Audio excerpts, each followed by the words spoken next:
Meet me, the best friend you forgot existed. Oh, here I am, your classic best friend, who's suddenly about as popular as a soggy biscuit at a tea party. Once upon a time, I was the bloke she called every day. The one who knew her favorite flavor of crisps and how she takes her tea, basically, the VIP of her contact list. Then along came Mr. Perfect Mediocre, flashing that bland grin and dazzling her with his ability to fold laundry without setting the house on fire. Suddenly, I'm the human equivalent of background noise at a bad party, there but utterly pointless. Honestly, it's like I was a limited edition vinyl she cherished until Spotify showed up. Now, I'm relegated to seen at 2:13 a.m. Status, probably right after she'd realized. Mr. Mediocre's idea of romance was ordering takeaway without messing up the order. You'd think after all those years, I'd get a medal for emotional endurance, or at least a consolatory pint. Nope. Just a swift eviction from her brain. Like I was yesterday's news that even the recycling bin refused. And here's the kicker. I still care. Oh, I do. I care enough to roast myself internally for sticking around this long, like a sad puppy wagging at the wrong gate. Because deep down, even when the universe treats you like the appendix of friendships, useless but occasionally causing mild pain, you hold on, hoping for a remember me moment. Spoiler, it never comes. So, cheers to me, the forgotten best friend, still orbiting her world like a satellite no one asked for. Here's to being the human equivalent of a low battery warning. Annoying, ignored, but absolutely essential. Or so I like to think. How falling in love makes you forget your bestie. Ah, love. That magical force capable of turning intelligent, independent humans into walking cliches with joint, Instagram accounts, and matching hoodies. I remember the exact moment she fell. Not for me. Obviously, let's not get carried away. But for him. She said, babe, and just like that, my lifelong subscription to her attention got canceled. Without so much as a refund. One word, 4 letters. Babe, and poof. I went from first person she calls when life goes. Pear-shaped to possibly still in her contacts. Maybe under a weird nickname she can't remember. Honestly, it was like watching a Netflix show where they cut out the best supporting character after Season 1 and just expect everyone to be fine with it. Spoiler, I'm not. Suddenly, our marathon calls were replaced by voice notes she never opened. Our inside jokes? Out. Our late-night rants about life, love, and why oat milk is a scam? All replaced with TikToks of her and Mr. Personality, cuddling like they invented affection. And here's the kicker. It's not even that I hated him. He was fine. A bit too into protein powder and crypto, but fine. It's just, she disappeared into the relationship like a sock in the wash, and I was left unmatched and mildly damp with confusion. You'd think I'd say something, right? Some noble speech about friendship and betrayal? Please. I just sat there nodding through her stories about his adorable snoring, while mentally planning my passive-aggressive memoir, How to Lose a Best Friend in One Babe. So here I am, clapping from the sidelines, emotionally winded, watching my best mate live her best rom-com, while I get the end credits and none of the popcorn. Classic. Her boyfriend, the human version of soggy cereal. Ah yes, him, the chosen one. The man, the myth, the absolute puddle of personality. Imagine soggy cereal, limp, bland, and somehow still disappointing even though your expectations were already rock bottom. That's him, the human embodiment of meh, and yet she fell. Hard, like tripping over her own. Logic and tumbling, face first into mediocrity. I watched it happen like a car crash in slow motion. Holding popcorn in one hand and shattered dignity in the other, she introduced him like he was some kind of revelation. Isn't he amazing? She asked. I blinked. Sure, if your idea of amazing is a man who thinks mayonnaise is spicy. His hobbies included lifting weights, forgetting birthdays, and having deep, philosophical thoughts like, what if crisps are just potato salad in denial? Meanwhile, I'm sitting there with years of friendship, a perfectly good personality, and a playlist we made together, all tossed aside for Captain Beige and his monotone monologues about gym gains and crypto dips. Look, I wasn't asking for sainthood, but it stings just a tad to be swapped out for someone whose idea of flirting is sending fire emojis and whose most romantic gesture was probably not stealing her. Fries that one time. Riveting. And she didn't even see it. She was too busy mistaking consistency for character and silence for depth. It was like watching someone choose decaf when there's an espresso. Shot right in front of them. Me. I was the espresso. Full-bodied, emotionally rich, a bit bitter, yes, but at least I made sense. So here I am again, emotionally benched, watching my best mate build. A love story on quicksand while pretending I'm totally fine. Which, of course, I definitely am. Couldn't be more fine. Absolutely thriving in this parallel universe, where she chose dry toast over birthday cake. Delightful. Denial is my favorite card to play. Denial, my most loyal coping mechanism. Right up there with eating cold pizza for breakfast and pretending I don't still check if she's online. Watching her drift away while I acted cool was like starring in one of those painfully awkward sitcoms, where everyone's in on the joke except me. And spoiler alert, I was the joke. The punchline, the entire tragic pilot episode. I kept telling myself it was fine. Totally fine. Just a phase. Just a temporary case of romantic amnesia, where she forgot who made her playlists, dried her tears, and once stayed up till 3 a.m. listening to her rant about the existential dread of turning 25. I mean, who wouldn't forget that? So I smiled. Played it chill, channeled my inner unbothered king, while quietly dying inside like a houseplant left in the shade. Every time she canceled plans to go see Mr. Soggy Cereal, I nodded like a loyal sidekick in a movie where I didn't realize I was never cast. Just an unpaid extra with emotional baggage and a front row seat to my own irrelevance. And the worst part? I started believing myself. I genuinely thought, you know what? I'm cool with this. This is totally normal. This happens all the time. Like emotional abandonment was some kind of lifestyle trend. Denial. Now available in 3 pastel shades and a matching water bottle. But here's the thing about denial. It's great. Until it isn't. Until you're stood there alone with your arms metaphorically open, waiting for a friendship that left without saying goodbye. Still telling yourself it's cool. Still pretending you're not the emotional equivalent of a sad violin loop on repeat. So yes, denial was my card of choice. Played it beautifully. Oscar-worthy even. Just one tiny issue. I forgot to read the rules. Turns out you always lose in the end, when accidental discovery isn't so accidental. So there I was, accidentally on his Instagram page. You know, just casually falling down a digital rabbit hole like Alice, if Wonderland were full of shirtless selfies and suspicious fire emojis. Total coincidence, obviously. I just happened to tap his profile, scroll for 37 minutes, and land on a comment thread from 3 months ago. Because stalking is basically modern love language. If I'm not digitally analyzing your online behavior, do I even care? And then I saw it. His comment, "You're trouble," underneath some random girl's beach photo. The kind of beach photo where the sand is more clothed than she is. And let me tell you, that emoji, that smug little wink smirk hybrid, it hit like a brick wrapped in insecurity. Of course, I immediately did what any emotionally stable adult would do. I zoomed in, screen recorded the whole interaction like I was preparing for trial, and pretended I didn't just spend my entire evening dissecting the emoji usage of a man whose emotional depth rivals a paddling pool. Naturally, I kept this all to myself. You know, like the classy, composed person I pretend to be. I didn't tell her. I mean, why would I? It's not like I care. I'm just her former best mate, current ghost, and full-time background character in her rom-com. No big deal. But let's be honest, part of me enjoyed it. Just a little. That whisper of schadenfreude, the smug little ha that echoed through my bitter little soul. Because if you're going to ditch me for a man who uses baby girl unironically, you might as well know he's also trying to flirt his way through half of Instagram. So yeah, was it accidental? About as accidental as sending a text and then, accidentally, deleting it after 2 hours of overthinking. But hey, in the grand game of emotional self-sabotage, at least I'm consistent. Gold star for effort, 0 points for self-worth. Planting the seed of doubt like a pro.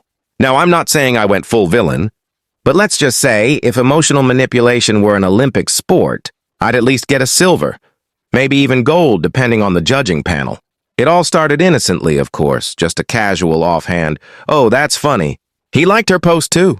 with the kind of eyebrow raise that could cause mild earthquakes. It wasn't sabotage. No, it was subtle redirection. A little nudge. A whisper of suspicion floating gently through the air like a scented candle called toxic instincts. I didn't tell her he was untrustworthy. I simply created an environment where she'd start wondering if he was. Call me Machiavelli, but with better hair and fewer medieval power struggles. There were texts. Oh, yes. Carefully timed little pearls like, "Hey, just saw something weird. Probably nothing LOL followed by absolute silence." That's it. No follow-up. Let her imagination do the heavy lifting. Why do all the work when paranoia is free and wildly efficient?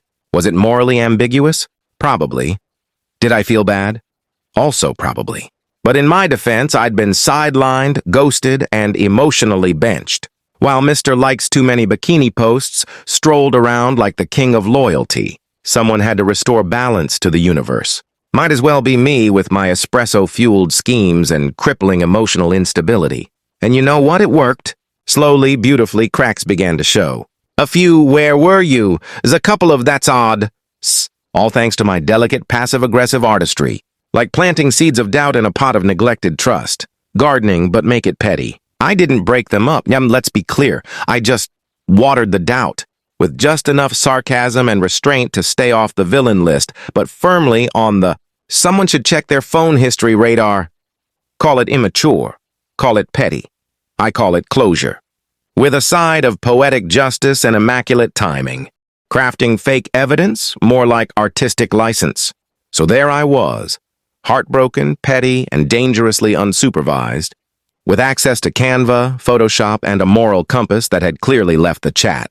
They say the truth will set you free, but sometimes a well-crafted lie does the trick faster. Especially when you're trying to prove that your best mate's boyfriend has all the loyalty of a raccoon in a jewelry shop. Enter the screenshots. Beautiful, suspiciously timed, 1080p quality screenshots. Complete with dodgy messages, flirty emojis, and enough red flags to decorate a United Nations summit. Were they real? Not exactly. But were they believable?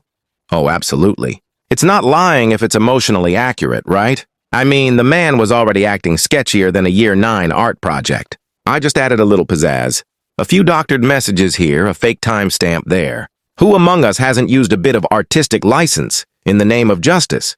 Michelangelo painted the ceiling of the Sistine Chapel. I recreated a DM that never existed. Same energy. And yes, I know, technically this qualifies as character defamation. But honestly, if the character's already tragic, am I really defaming anything? Besides, it's not like I sent it to her, I just left it open on my phone, casually, while she was sat next to me. Oh, that? Weird, right? I don't know what to make of it either. The look on her face, priceless. Like someone had just told her her puppy was actually a tax accountant. Confused, betrayed, mildly constipated. I almost felt bad. But then I remembered all the times I was pushed aside, so she could listen to Jim Boy drone on about his bulking cycle. Yeah, suddenly the guilt faded. In the grand game of loyalty versus lunacy, I chose performance art. Call it manipulative, call it genius, call it what you want. But if I'm going to spiral, I might as well go full production. The confrontation, popcorn-worthy drama ensues. It was a beautiful day. The sun was shining, birds were singing, and somewhere in the background, the universe was whispering, "Today's the day it all goes spectacularly downhill." And I was ready. Front row seat, metaphorical popcorn in hand, watching the slow-burn train wreck finally burst into glorious flames. She confronted him. Full Shakespearean meltdown. Voice cracking, hands waving, mascara waging war against gravity. And him? Oh, he played the part of innocent, misunderstood man like he'd studied under Daniel Day-Lewis himself. Honestly, the performance deserved an award, or at least a slap. What are you talking about? Babe, that's not even me. Why would I DM some random girl at 2 a.m.? I was asleep. Ah, yes, the classic defense of the convenient coma. She was crying. Like, big tears, the ugly ones. The kind that only show up when you've mixed betrayal with the slow. Realization that the man you chose over your best mate is about as trustworthy as a politician in a group chat. It was tragic, really. If you ignored the poetic justice, which I absolutely didn't. And me? I just stood there, silent, supportive, completely pretending. I had no idea what might have sparked this magnificent implosion, all while mentally high-fiving myself like the petty gremlin I'd become.